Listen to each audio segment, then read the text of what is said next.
Ini kita mau bahas ke pertanyaan berikutnya dari Halim Hartono. Ini sebelumnya kita juga udah pernah membahas tentang perjamuan online, tapi mungkin pendeta ada penjelasan yang lebih dalam lagi untuk pertanyaan ini. Apakah boleh pada saat perjamuan kudus di masa pandemi ini diganti dengan roti tawar dan anggur diganti dengan teh atau air putih? Sedangkan di dalam Alkitab dikatakan bahwa roti perjamuan itu adalah roti tidak beragi. Karena saya bertanya kepada salah satu rekan saya yang berada di gereja lain tentang hal ini, dan dia mengatakan bahwa boleh diganti kalau hanya digunakan sebagai simbol. Terima kasih, silakan pendeta. Baiklah, terima kasih untuk saudara Halim Hartono yang sudah bertanya. Jadi pertanyaan ini bukan untuk membandingkan gereja A, gereja B, gereja C, karena semua gereja dan semua umat yang percaya kepada firman Tuhan, Alkitab, dan ajaran Yesus, tentu kita semua mengadakan acara atau upacara perjamuan kudus. Jadi yang saya mau sampaikan ini bukan untuk membandingkan antara satu gereja dan gereja yang lain. Nah, yang boleh saya katakan untuk menanggapi pertanyaan ini, pertanyaannya susah-susah gampang karena sangat praktikal mengenai boleh kita mengganti simbol atau tidak. Mungkin mengganti dengan roti biasa atau mengganti dengan air putih atau mungkin jus atau apapun saja yang lainnya. Simbol itu sangat penting di dalam Alkitab. Karena pentingnya, Tuhan sendiri menentukan simbol-simbol tersebut. Saya mau kasih contoh. Pada waktu Kain dan Habel mempersembahkan korban kepada Tuhan. Di dalam Kejadian pasal yang keempat, ayat yang kedua sampai ayat yang kelima. Saya baca cepat-cepat ya. Kejadian pasal yang kedua, ayat yang Kejadian pasal yang keempat, ayat yang kedua sampai ayat yang kelima. Selanjutnya lahirlah Habel adik Kain, dan Habel menjadi gembala kambing domba, Kain menjadi petani. Ini jelas ya. Kejadian 4 ayat 2 mengatakan Habel adalah gembala kambing domba, Kain adalah menjadi petani. Setelah beberapa waktu lamanya, maka Kain mempersembahkan sebagian dari hasil tanah itu kepada Tuhan sebagai korban persembahan. Habel juga mempersembahkan korban persembahan dari anak sulung kambing dombanya. Apa yang dilambangkan dalam korban ini? Pada waktu Adam dan Hawa jatuh dalam dosa, Tuhan Allah memberikan kepada mereka pakaian dari kulit binatang, artinya ada seekor binatang yang telah menjadi kurban. Dan kita mengetahui di dalam perjalanan orang-orang Israel, maka korban itu menggambarkan kurban anak domba Allah yang akan mati di atas kayu salib. Simbolnya adalah korban anak domba. Namun yang dibawa oleh Kain adalah simbol yang lain. Ini kan cuma simbol ini. Saya bawa aja buah-buahan. Yang penting kan hati saya.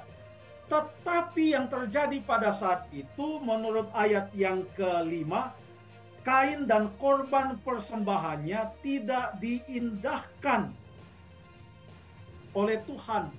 Ternyata simbol itu penting. Ada banyak simbol yang betul-betul dalam Alkitab ditentukan oleh Tuhan.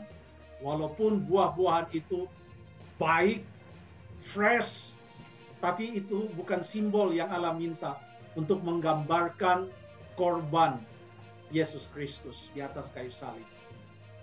Lambang-lambang perjamuan kudus ditetapkan oleh Tuhan karena mereka mengandung makna. Roti melambangkan tubuh Kristus, demikian kata 1 Korintus. Mungkin Pak Halim Hartono catat ya, kita tidak baca semuanya. 1 Korintus 11 ayat yang ke-23 sampai 26, di mana anggur menggambarkan darah Kristus dan roti itu melambangkan tubuh Kristus. Dan itu Rasul Paulus katakan dengan sangat jelas. Yesus pun mengatakan itu pada saat ia melakukan perjamuan dengan murid-muridnya. Di Perjanjian Lama, perayaan Paskah adalah yang paling sepadan dengan upacara perjamuan kudus. Jadi kalau kita mau cari dalam Perjanjian Lama, kira-kira dalam Perjanjian Lama upacara apa yang paling sepadan dengan perjamuan kudus yang ada di dalam Perjanjian Baru? Maka jawabannya adalah Paskah. Mengapa? Karena pada hari raya Paskah, maka seekor domba yang disebut domba Paskah itu akan disembelih, dan di dalam firman Tuhan Paulus katakan bahwa anak domba Paskah itu telah tersembelih, yaitu Yesus Kristus. Dengan demikian padanan perjamuan dalam Perjanjian Lama itu adalah Paskah. Kenapa saya sentuh masalah Paskah di dalam Perjanjian Lama yang merupakan padanan yang memberikan simbol yang sama atau makna yang sama, yaitu tentang kematian Tuhan Yesus dan pengorbanannya. Karena di dalam Alkitab Perjanjian Lama ada contoh mengenai orang-orang yang meminta dispensasi. Saya gunakan kata dispensasi karena pertanyaannya tadi ada kaitannya dengan dispensasi.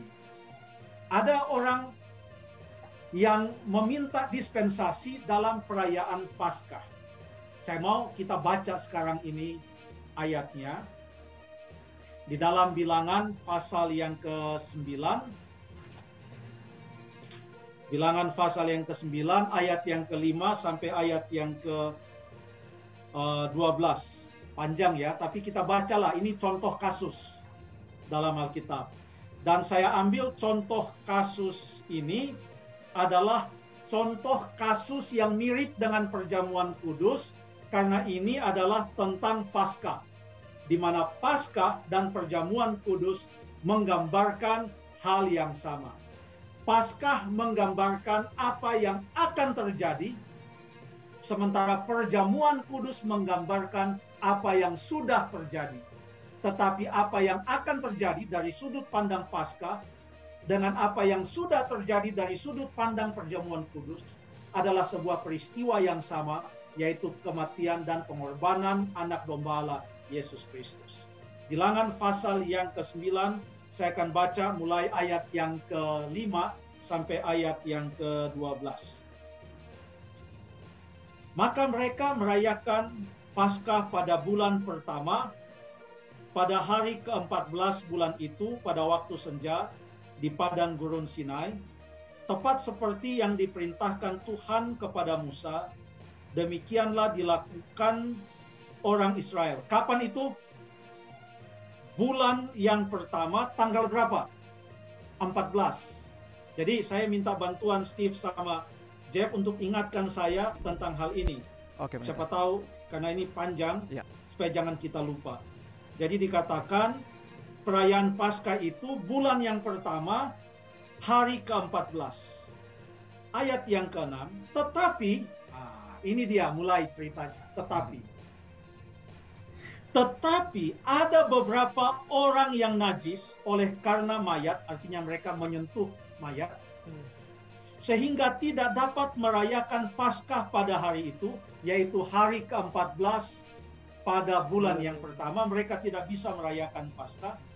Mereka datang menghadap Musa dan Harun pada hari itu juga, dan berkata kepadanya, sungguh pun kami najis oleh karena mayat. Dengan dasar apakah kami dicegah mempersembahkan persembahan bagi Tuhan di tengah-tengah orang Israel pada waktu yang ditetapkan? Lalu jawab Musa kepada mereka, karena Musa juga nggak bisa langsung jawab.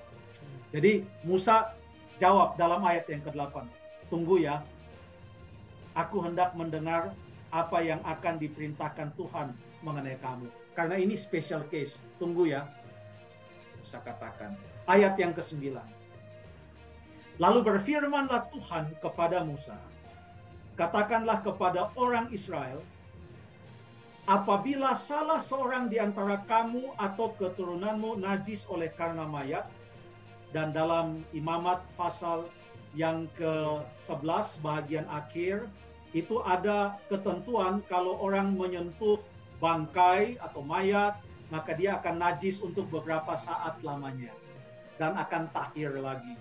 Jadi Musa katakan setelah dia dapat jawaban dari Tuhan, katakanlah kepada orang Israel, apabila salah seorang di antara kamu atau keturunanmu najis oleh karena mayat atau berada dalam perjalanan jauh, maka ia harus juga merayakan Paskah bagi Tuhan. Perhatikan ayat 11. Pada bulan yang kedua, pada hari yang ke-14, pada waktu senja, haruslah orang-orang itu merayakannya beserta dengan roti yang tidak beragi dan sayur pahit, haruslah mereka memakannya. Janganlah mereka meninggalkan sebagian daripadanya sampai pagi. Dan satu tulang pun tidak boleh dipatahkan mereka. Menurut segala ketetapan Paskah haruslah mereka merayakannya. Jadi karena mereka itu najis, mereka tidak bisa mengikuti pada tanggal yang sebenarnya, yaitu bulan yang pertama, hari ke-14. Gantinya Tuhan katakan, udahlah nggak apa-apalah, kan kita mengerti, kan kamu kan dalam perjalanan, dan tidak sengaja kamu sentuh mayat, jadi kamu itu ya najis, tapi nggak apa-apalah, gabunglah, ikut saja. Tidak, Tuhan katakan, kalau memang belum bisa dilakukan dengan semestinya, ya ditundalah bulan depan, bulan yang kedua, tanggal 14. Jadi yang dikatakan di sini adalah penundaan perayaan Paskah tersebut terjadi, tetapi lambang-lambangnya harus tetap dijaga.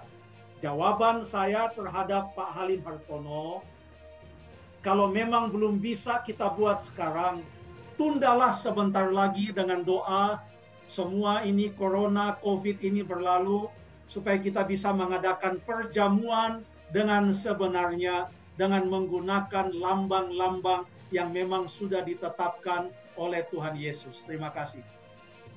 Terima kasih Pendeta jawabannya. Semoga Pak Halim Hartono menyaksikan acara ini dan bisa menemukan jawabannya.